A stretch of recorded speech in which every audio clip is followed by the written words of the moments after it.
Thank you so much, Dr. Dean Doolin, for having me here. This is such an incredible honor. 20 years ago, I was sitting in, well, not in your chairs because you're at home in apartments, but in, the slug.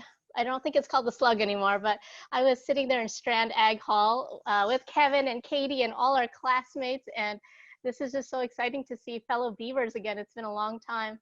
Um, and I really have such wonderful memories of my time as an honors student.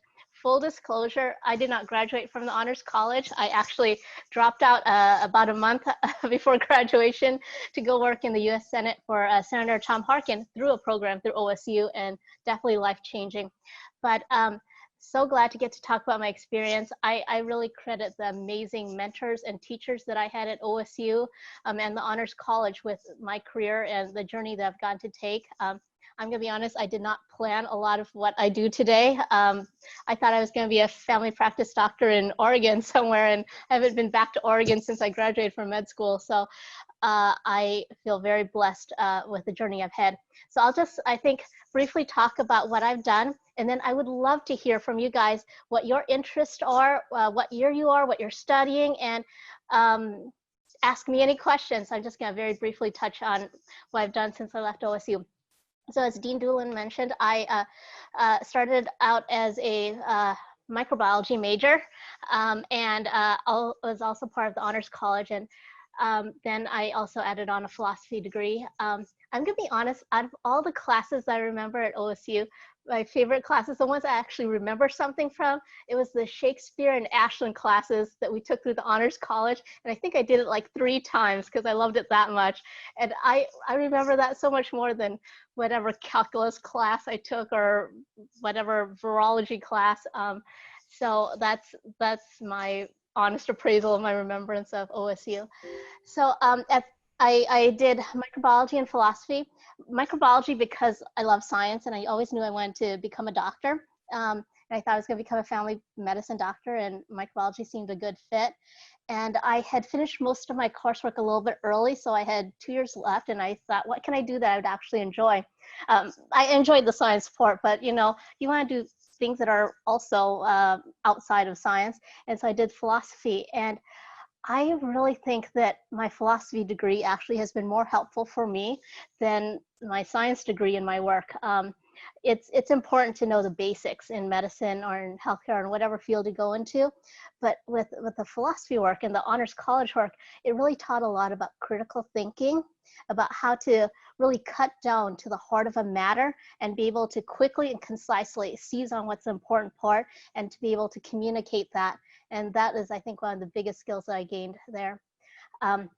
After graduating from OSU, I went to Oregon Health Science in Portland and did medical school there. I started out thinking I was going to become a family medicine doctor, and then I did my surgery rotation and I just fell in love. I mean, I just couldn't imagine being anywhere else, and so I went into surgery.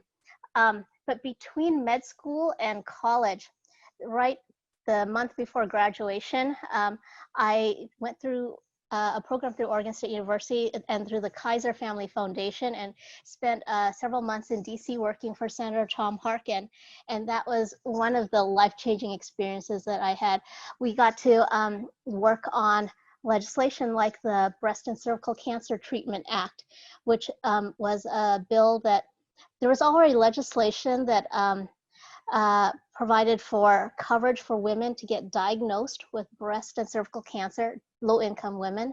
But once they were diagnosed under the current legislation, there was no funding for them to actually get treated, which sounds absolutely ridiculous. What are you going to do after you diagnose someone with breast cancer, but there's no funding for their treatment? And so that was one of the programs that I wrote speeches on for the senator and wrote memos, and which was passed, the Breast and Cervical Cancer Treatment Act, so that women could get diagnosed and then treated for their breast and cervical cancer. And then also during that time in that summer in DC, I also worked on prescription affordability, which was 20 years ago, but is still an issue today. It's amazing that not much has changed since then. We worked on like a patient's bill of rights and health for Hispanic women and vulnerable populations. And then I returned back to med school and graduated from Oregon Health Science in Portland, and then decided to go into surgery. And during my surgery residency, I also did, in the middle of my surgery residency, a program called the Robert Wood Johnson Clinical Scholars Program, which is a 2-year fellowship at Yale. I got my master's during that time, and that was just a phenomenal experience. I got to work with people who had experience working at the FDA, at the Agency for Healthcare Research and Quality, these key organizations at CMS, and learned from them what were the moves they made in their career that enabled them to do what they do. And I think another huge part of it was also building a network of colleagues and friends who were like-minded. And I think that that'd be one of the biggest advices that I give to you guys is throughout your career, there's a great deal that you learn in the classroom, but one of the biggest things is the community that you build of people who have the same goals and passions as you do, whether it's a passion for education or a passion for healthcare or a passion for literature. Those are the relationships and those experiences that are so valuable and that really drive what you do later in life. And so those 2 years that I did that program at Yale were really formative for me. And the relationships that I built on during that time actually were hugely helpful later in my career. And then I went back and finished surgical residency, and then I took my first job out as a staff surgeon at a tiny little VA hospital in a little town called Shreveport, Louisiana, which I'd never heard of before. I'd never heard of this Shreveport place, never been into Louisiana before, actually. And when I got there, the hospital was actually close to being shut down because they had this really high mortality rate and a really high rate of complications, what we call never events. I don't know if you've heard about like when there's a retained sponge in a patient or wrong side surgery. All these things that should never happen but can still happen. And at that hospital, there was such a high rate of both mortality and these never events that the surgery program was close to being shut down. And I think that one of the learning points from that experience for me is that if you don't have to be in a perfect situation. You don't have to have all the resources, the big grants, the position, the title to do something. If you see a problem, think about it. Think, how can I fix it? And you don't have to have a fancy title to be the one who fixes it, or the one who brings together people together to fix it. That experience that was like my first experience around quality improvement. And so I worked with my chief of the surgical division at that time, and we brought together a multidisciplinary team of nurses and anesthesiologists and technicians and secretaries and clerks and people from HR and from the volunteer community at the hospital. And we brainstormed, what can we do to make care for our veterans better? And we didn't have any grants or funding, and everyone was working full-time jobs. I was working full-time as a surgeon, the nurses were working full-time in their jobs. But we realized that this was a big enough issue and we really needed to do better by our patients. So we came together, we looked at the literature, and that's another important thing is you don't have to reinvent the wheel. You don't have to go out and do the research. There are people who've written about these things, who've studied it for years. And a lot of times, even though the research and the data is clear, people are just not doing what they should be doing. So we looked at the literature, we saw what is the right thing to do, and we started implementing it. And we saw a huge change. We saw our mortality decrease by about 66%. We went from having multiple of these never events, retained sponges, wrong side surgery, to having 0 the following year. And that was really an eye-opening experience. It taught me that we can, sit there and complain about our situation and say, gosh, and a lot of doctors do that. And I do that sometimes myself and complain about how the situation isn't good. Or you can figure out what is the problem, do a root cause analysis, figure out what are the ways you can change it and do it. And, we're from Oregon, we've got the Nike logo, just do it. And that really built my career around quality improvement. And I continued doing that work. I got promoted to being the assistant chief for the general surgery section, and then was able to found a Center for Outcomes and Quality Improvement at that hospital and was the director. And then 2 years later, I was approached by the Secretary of Health for the state of Louisiana, serve as the Chief Medical Officer for Louisiana Medicaid. And when I started, I took on that role. When I started it, I'm going to be honest, I did not have any experience working with a large part of that population, because I was taking care of veterans, which is primarily male. Like 90% of my patients at the VA system were male. And the Medicaid population is a lot of pregnant women, children, disabled. Well, that counts for the veteran population. A lot is disabled too, but a lot of it is pregnant women and children. And so there are a lot of these issues that I was not familiar with. But I think one of the things that I learned from my experiences at OSU and at Yale was that just do it. If you see a problem, fix it, and be the solution that you want to see. So we brought together all the experts that we could find, and I recruited a lot of fantastic people. And we didn't have a lot to pay them great salaries. When I started at that in that role as Chief Medical Officer for Louisiana Medicaid, I was kind of rebuilding the team from scratch, because we'd had a change in the administration, a new governor. We'd gone from a Republican governor to a Democrat governor, and with changes in administration, it all trickles down, and a lot of people left, and you lose a lot of institutional knowledge, people who understand how the system works. And so a large part of it was rebuilding the workforce of the key leaders, the section chiefs, who are really going to drive a lot of the successes of the program. And what I would recruit them with is that I can't really pay you a whole lot, but what I can offer you is an opportunity to be a part of something really great, that you have the opportunity to, and I will support you. I tried to tell my team is that I'm not a micromanager. I try to recruit really smart people who are really talented, and then give them the freedom to accomplish what they are able to. And I would often tell them that my role is not to put more roadblocks and obstacles and challenges for you, because you already have so much that you have to do. But my goal is to help you overcome those obstacles. If you tell me what's the problem, I will go out there and fight for you to take down those roadblocks.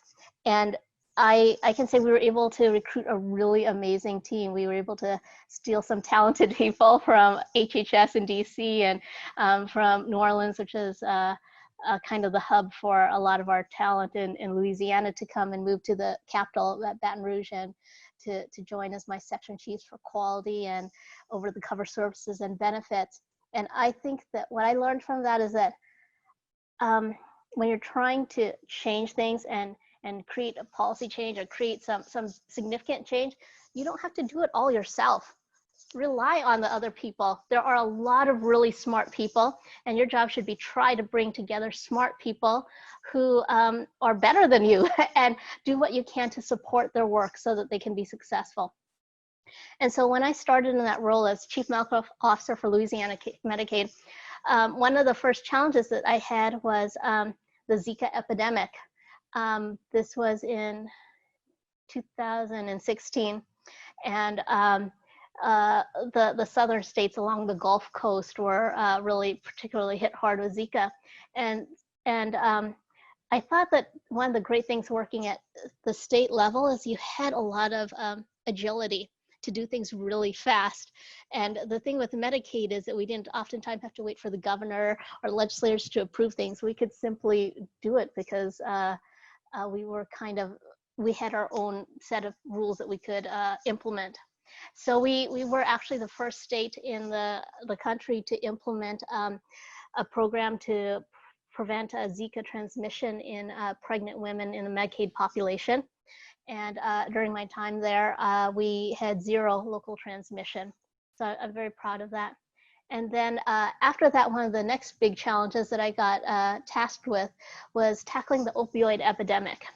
And in Louisiana, I'm sure y'all are familiar with the opioid epidemic, but it's kind of less of an issue, less of a spotlight now in the setting of coronavirus. But at that time, Louisiana had one of the highest rates of overdose deaths and one of the highest rates of opioid prescriptions in the state.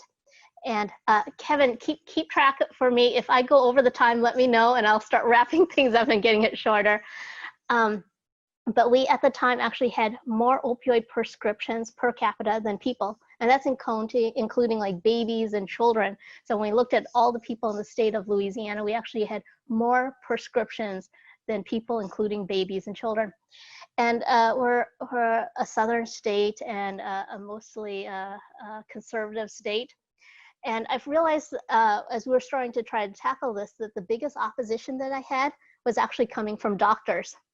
Because doctors like to be independent. They don't like to be told what to do. And I actually got quite a lot of hate mail from some orthopedic surgeons and some chronic pain medicine people, but my own people, the surgeons saying that, you know, you're this socialist communist pig and you're killing patients because of what you're doing. But someone's got to do it. And you have to have the backbone to stand up and say that this is important. And I think this is one of the other big lessons that I learned on my journey in health policy, is that if you're trying to but you're trying to move forward some sort of movement, you have to make sure that everyone is on board, because you don't want to be the only one rowing the boat by yourself. If you got 20 people rowing the boat with you, you're going to go so much faster. So you have to bring on board all the key players. And you have to be respectful of their ideas, and you have to give them time to get on board. But you also need to make sure you make some progress at the same time. So it's kind of a two-pronged approach. So what we did was we invited some of our biggest opposition. And at that time, the biggest opposition was one of the strongest lobbyists was the Louisiana State Medical Society, who was vehemently opposed to any restrictions on how doctors practice. So we invited the president of the Louisiana State Medical Society and the president of the Pain Society and all the key stakeholders, their leadership, to come and to be our honored keynote speakers at symposiums that we'd hold. And we'd ask them to talk about what are the CDC guidelines on opioid prescribing, what are alternatives to opioids, and what is safe practice for these things. We worked with legislators, and we try to drill down the information, bring it straight home to them. So for instance, we spoke with a legislator who was a former news reporter, became a state representative, and she represented the New Orleans Jefferson Parish area. And we'd bring the data to her to show in Jefferson Parish. So they didn't have like counties like Benton County or Loudoun County, it was like Jefferson Parish. And for Jefferson Parish, you can see that the number of overdose deaths, it actually was higher than the number of deaths from homicides and motor vehicle accidents. And when you can show it, like these are the people you're representing, these are your constituents, and you show them these raw figures, it really hits home. But in addition to showing the problem, you have to help them with the solution. These legislators are really busy. They, they don't necessarily have the expertise or the time to be figuring out, how do I fix this? So tell them that there's a problem and give them a solution that they can own, that they can have ownership over.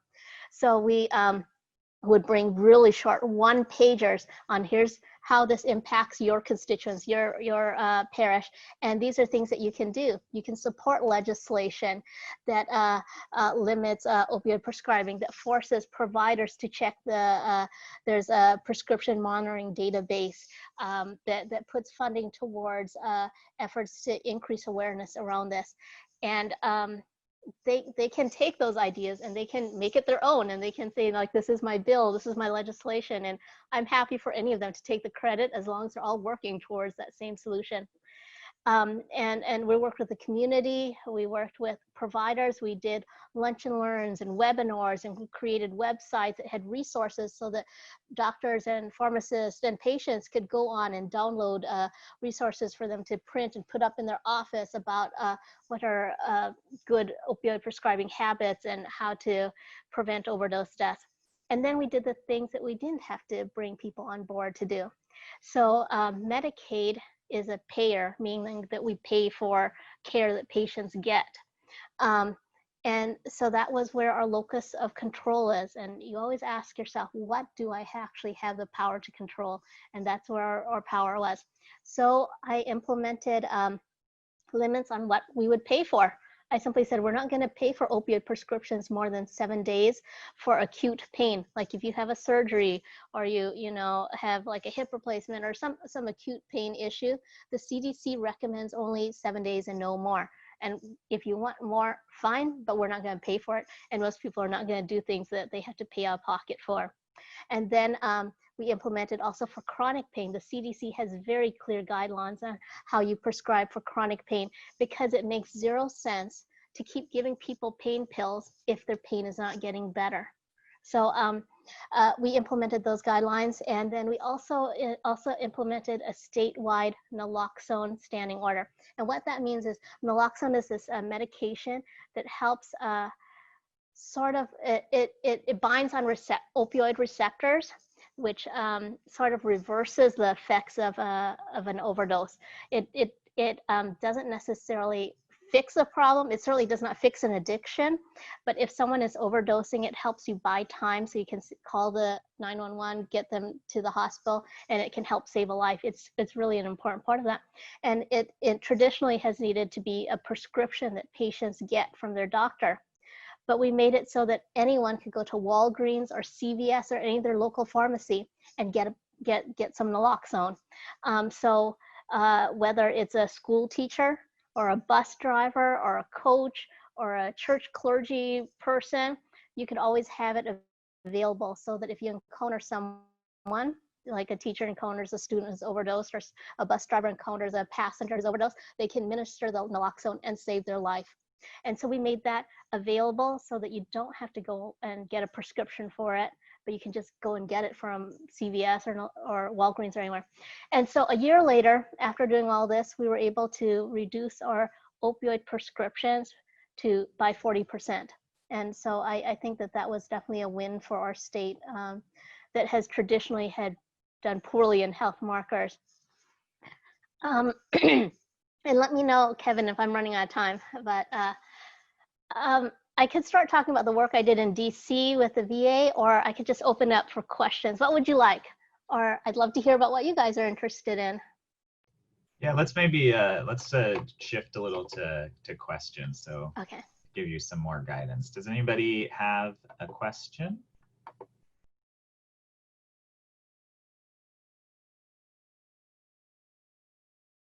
So the program I did at OSU was through the Kaiser Family Foundation. It's an organization that does a lot of great work around improving healthcare quality.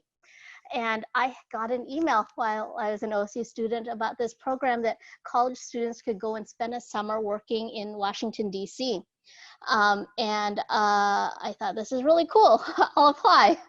And it actually, some of my classmates went and worked on the U.S. House of Representatives side, and I was placed in Senator Tom Parkin's office. And it was also sponsored through Howard University in Washington, D.C., and we actually lived on campus in their dorms on Howard University, and we got the full experience. You sleep in the dorms, and you get up and walk to the metro station, and then take the metro into the Capitol and work there. And it was just an amazing experience. And I think that what I learned from that experience is really that you really get to decide how valuable an experience is, because there are a lot of other people who are in the program. And I just thought that this is amazing to get to be here in DC, and I was going to do everything I could while I was in there, and both the academic part and the fun part. So for the academic side, I did anything that I was asked to do. If there was going to be a constituent breakfast early in the morning, I would show up super early just so I could get to be there. And you know, you get FaceTime with the senator, and I got to meet his constituents from Iowa, and it was really cool to see like the things that people thought were important.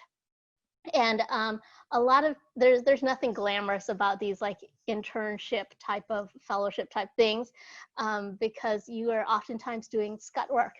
But if you take any scut work and you try to see like, how can you make this more than just scut work, and whether it's writing a letter to a constituent, do the best possible letter so that you get an amazing response. Or if someone asks you to do research on a topic, don't just do the research. Turn it into like this really concise, easy to read memo that they could just turn into a speech. Use any opportunity and just grab it and seize it. You don't wait for the door to open for you. If you just see a crack, use that crack to get in. And I got to write speeches about, what was it? The reauthorization of the Older Americans Act, which is really a seminal, a really key piece of legislation, which provides funding for a lot of services for older Americans, whether it's Meals on Wheels and those types of things for senior citizens. I was asked to do research, just like Google and look up different possible panelists for a commission on alternative and complementary medicine. Back then in 2000, it wasn't quite as well accepted, and Senator Harkin was one of the key proponents about it. And because I was doing that work and you try to do the best possible work that you can, then I got invited to go to the actual swearing in ceremony for those commission members, because they were using the background research that I did on those. And that was amazing, because I got to meet at that swearing in ceremony Donna Shalala, who's like one of my personal heroes. She was the Secretary of Health and Human Services at that time, and it was just like something I never forgot. I called my mom that night and was like, "Mom, you don't believe who I met," and she had no idea who Donna Shalala was. But so I thought that was just like this amazing experience. But the one big thing that I got out of that was that the people who are making the key decisions in Washington, D.C., they're people your age. They're these like 20-year-olds who are, some of them dropped out of college to come work there, or some are just recent college graduates. They're all like early 20s. And these are the people who started out as like a lowly staffer, and now they're the ones who, like the legislative aide over health care for the senator, she was the one who was meeting with the president of the American Hospital Association. That is one of the most powerful lobby organizations for healthcare. It wasn't the senator, because he doesn't have time to meet with them, but she was meeting them.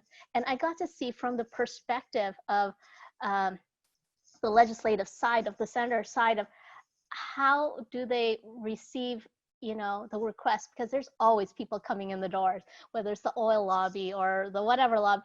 I would see how do they perceive what is actually useful. And what I learned is you've got to demonstrate what is the value you're bringing there, and never be offended that you're just meeting with just a staffer and not the congresswoman or congressman or the senator. Those are the people who hold the ear of the legislators. And then many years later, I actually returned with a group of surgeons to go and meet with some senators. And we were on the other side of the table then, and talking about why this work that we were doing was so important. We were meeting with a lowly staffer, and I was able to remember all the things that we think when you show up, oftentimes people plan for months ahead of time when they're bringing these contingents of people to go and lobby, and they think that their topic is like the most important topic, whether it's rare cancers or whatever that people come to lobby you for. But you have to realize you're just 15 minutes in this person's day of the 20 million other things that are on their plate, and that their constituents that they're serving goes from everything from college students, debt loans, to veterans, to disabilities, to the economy. And you have to really be able to figure out, how do you make your message stand out? How do you bring added value? How do you make less work for them? Because if you can bring not only the problem, but you can also shine light on a solution that's doable and that allows that member of Congress to get credit in some way, that's a win-win. And that's one of the lessons that I brought with myself, with me when I was on the other side of the table, the chief medical officer for Medicaid or whatever, that it was always like, how do you think about how can you make it a win-win?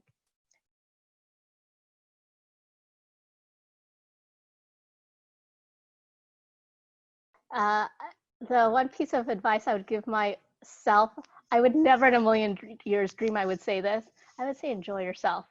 Your 4 years or whatever many years of college, that's like something you will never get back. And I was so stressed out about getting into medical school and doing well. And you know what? you don't want to, like, just party all the time and do horrible and drop out. Don't do those things. So I'm not telling you to do those things. Be responsible, get good grades, do well in the tests that you need to do. But don't be so stressed about it. I think that the advice I'd give myself looking back is, these are 4 amazing years of your life where you get to explore so many things, and you have this opportunity to have this like buffet of different things to learn from, do all these fun things. And like I mentioned earlier, the classes that I really remember are not my biochemistry or my microbiology classes. It's those Shakespeare and Ashland classes. And those are like and I remember the experiences, the time I spent in the slug down in the basement of the Strand. Those are the things that you remember, and the relationships and the friendships and the community that you build. So again, I'm prefacing it by saying, don't slack off, study hard, do well, but enjoy your time. These are 4 years that are an amazing part of your life, and enjoy it.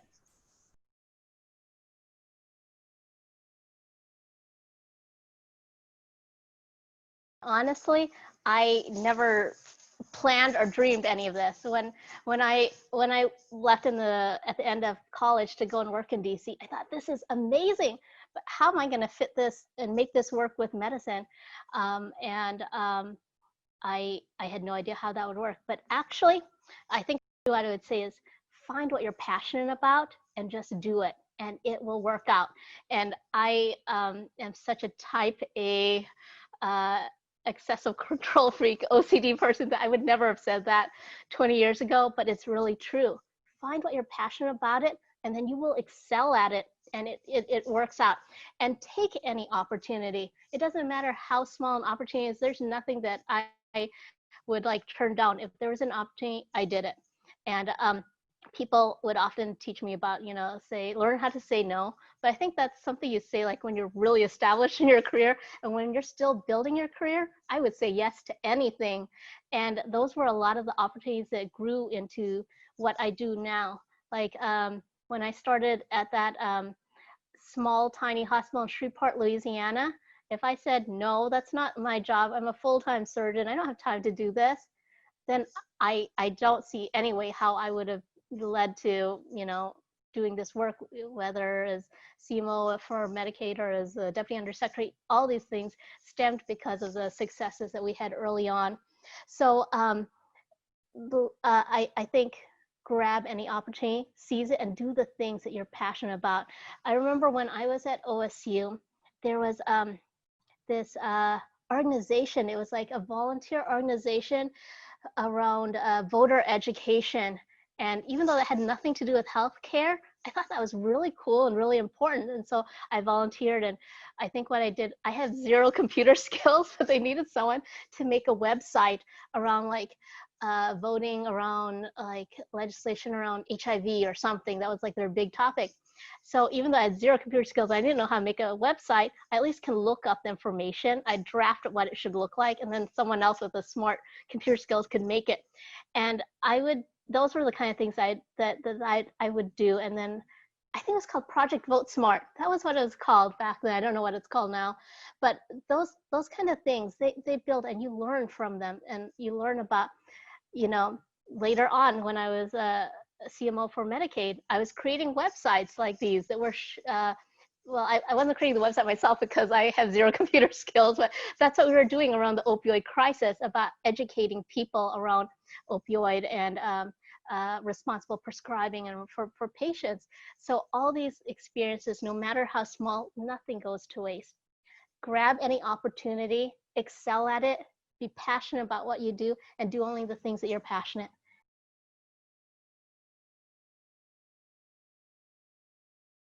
I actually, when I was CMO for Medicaid, I had lawyers on my team. And when I was the deputy undersecretary working in DC, I worked almost every day with lawyers. So they're very, very important, whether it's drafting legislation that you want to make sure does not get knocked down. It's just critically important. So, and I know many people who are dual MD JDs. And there are programs like, I think University of Chicago or something like that has a dual MD JD program. So super, super important, the work that they do.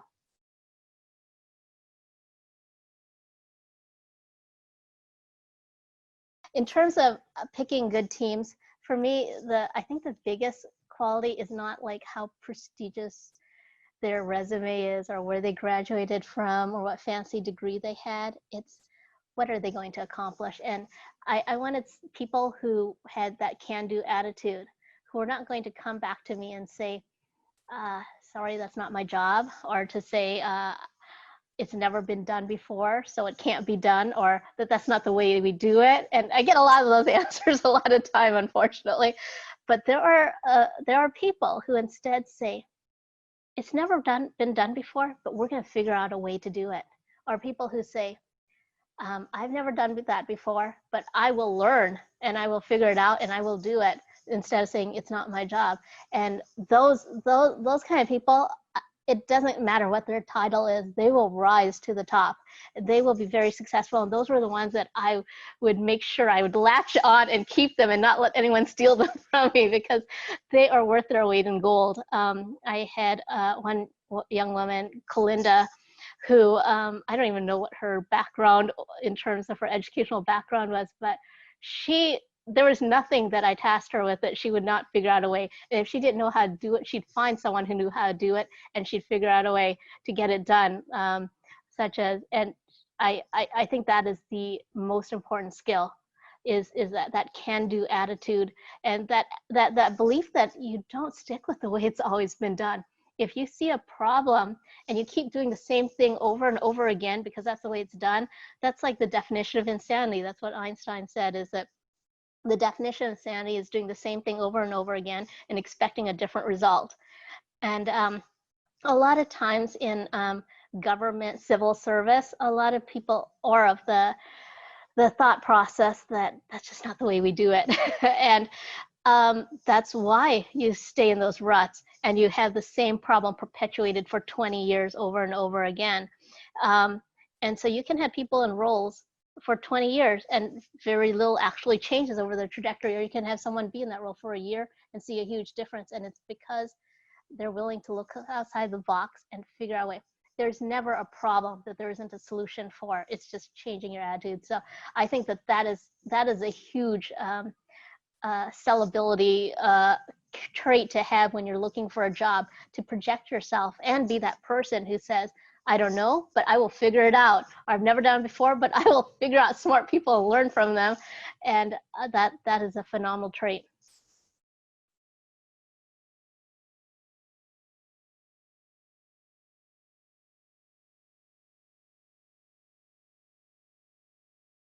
In terms of that's like the key thing to remember as a healthcare provider in whatever discipline of healthcare, is always remember that's that patient in front of you. That if you just think of them as a mold and come in with these preset preconceived ideas, you're doing a huge disservice, and sometimes it can even be deadly. So that is hugely important.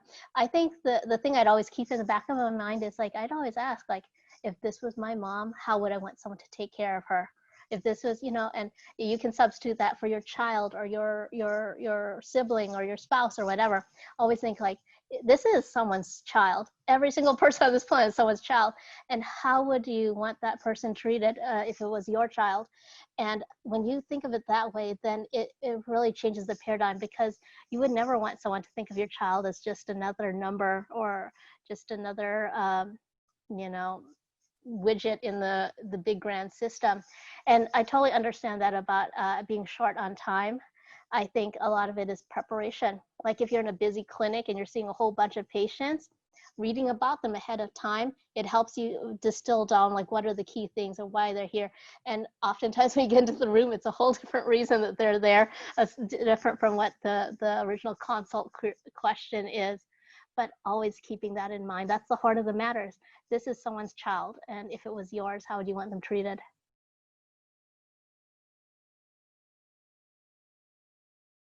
Oh gosh, it's very different now. We've tried really to be very proactive about doing what we can to help flatten the curve. So my life day to day now is nothing like it was before January. Some of the things So, you know, for a surgeon or for anyone, you have your regular routine. These are the days I operate. These are the days I have clinic. These are the days that I'm on call and, you know, I'm going to be seeing patients from the ER. These are the days that, not days, but these are the hours that I have meetings that I need to deal with. All that is out the window now. So to be proactive in terms of flattening the curve and trying to mitigate transmission of COVID-19, some of the things we are doing are, one, we're canceling all non-urgent elective surgeries and procedures. So that means no one should be getting the routine colonoscopies, no one should be getting those routine mammograms, no one should be getting those routine hernias fixed or things that can wait a few months. Even some cancers can wait a few months, not all, but some. It may not make a huge difference. And the reason why is you don't want people traveling into the hospital. In their transit, they can be exposed to coronavirus. At that hospital, if they have, you know, someone in their household who has been exposed, they can be an asymptomatic carrier, and you can still transmit even though you're asymptomatic. People can be asymptomatic for 2 weeks and still transmit the virus. So trying to limit patients from coming in unless it's absolutely essential, meaning like it's a life and death situation, or it could become a life and death situation. And so helping to prevent transmission. Second, it's about conserving our resources. You don't want to have your operating rooms and your anesthesiologists and your doctors and your nurses and your technicians and your PPEs, personal protective equipment, masks and gowns and all that stuff being used up for things that are not urgent and life-threatening. You want to save it for those COVID-19 patients. And even if your hospital is not yet at that situation where they're not New York City or what's going through California, you want to do it proactively so that when it does strike, when you hit that surge in your state or your community, that you're not already out of your PPE because the supply chain to restock is broken. So the day-to-day life is very different. We're doing a lot more telehealth, calling patients by phone. And this is something, remember how I said that there are things that we know work, but we aren't doing it? We know telehealth works, but people just aren't doing it. Now these sorts of situations force us to actually do that. And surgery is one that's definitely been behind. But why are we making our patients travel 30 miles or whatever to come in for an appointment when we could talk by phone or by computer and do these type of virtual encounters? So it absolutely is changing things, and I think it's changing things. It's very, very sad about the loss of life, both from patient perspective and providers, and the huge toll on humanity and the economic toll. But there's always a possibility to take any situation and see what are the good things that we can amplify and perpetuate. So I think that we're going to see a huge shift in medicine after the coronavirus subsides, around telehealth being something that's much more routinely adopted now, because we've been forced to do it and we see that it works and it's easy and it's convenient for our patients. Part of why telehealth has not been done a whole lot is because of compensation, because like CMS historically has not compensated for a virtual encounter like this. And so there's being emergency rulings being done to address that.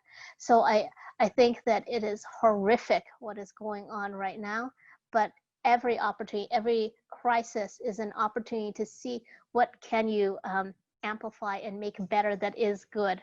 And I think this is definitely one of the opportunities. And then the second thing is that this is an opportunity for us to be better prepared, because you know what? This coronavirus pandemic, this is actually coronavirus number 2. When we had the SARS pandemic, that actually was a coronavirus.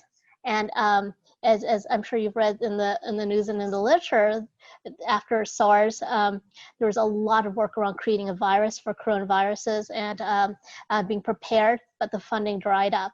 And so I think that this is a learning point for us, because this is coronavirus 2.0, and it's just a different manifestation of it. And this is an opportunity for us to build into systems ways so that we can be better prepared, so that when we get to 3.0, we're ready.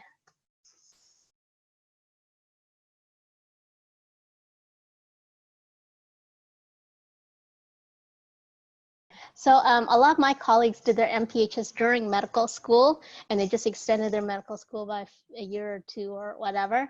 And I think that any option is good. I would never say that there's only one way to do it. I did mine during residency. And some people wait to do it after they finish residency and when they're already a staff attending physician. There's a pros and cons, but I think what I keep always saying is that you have the opportunity to really take it in any direction. It's up to you. If you do it early, just say before medical school, the danger, the con, is that you could forget about what you've learned and it could become obsolete. Versus someone who does it when they're a staff physician who's already a faculty somewhere, it helps them to build they might be able to use it more immediately as they're writing for grants or writing papers and stuff like that. And I've certainly seen colleagues who've done the Robert Wood Johnson Fellowship that I did, where I got my master's degree, after they were attending staff physicians. And that's actually how most people in the program did, is just surgeons. They let us do it early because we have such a long training program. But and it would be a springboard. My mentor, who did something similar, did it and then got promoted to vice president at her hospital. So it's an excellent springboard when you're already established in your career and building your career. But at the same time, I would say whether or not it becomes obsolete is actually up to you. If you did it early and you did it during med school or you did it during residency, I did mine during residency, when you go back, you have to make the extra effort to continue the work that you're doing. And that actually gives you a leg up compared with your other colleagues.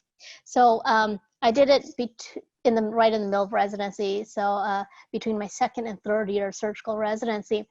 And what I learned during that was a lot of how to write research papers, how to do data analysis, how to actually do statistical computer software myself, or when I had no experience in that before.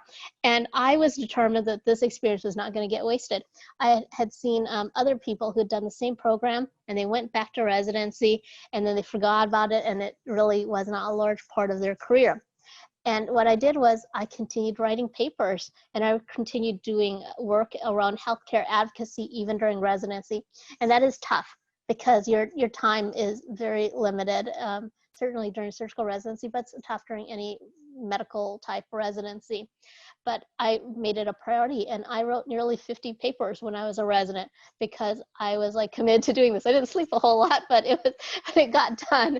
And I was involved with the local medical societies. I was on the board for our, I was in Wisconsin, I was on the board for the Milwaukee Medical County Society, and then I was on the chair for the state resident society for whatever, for the AMA, the American Medical Association. So I think it was hugely valuable because then when I started my career as a staff surgeon, I already had that as part of my repertoire of experiences. And that, I was able to go from my very first job out of training to being a chief medical officer in 2 years. I was able to go from my first job out of training to being a deputy undersecretary in 4 years. That is a little bit more accelerated than some of my other colleagues. So what I would say is that it doesn't matter when you do it, but it's up to you to make that effort to really make sure it doesn't become obsolete.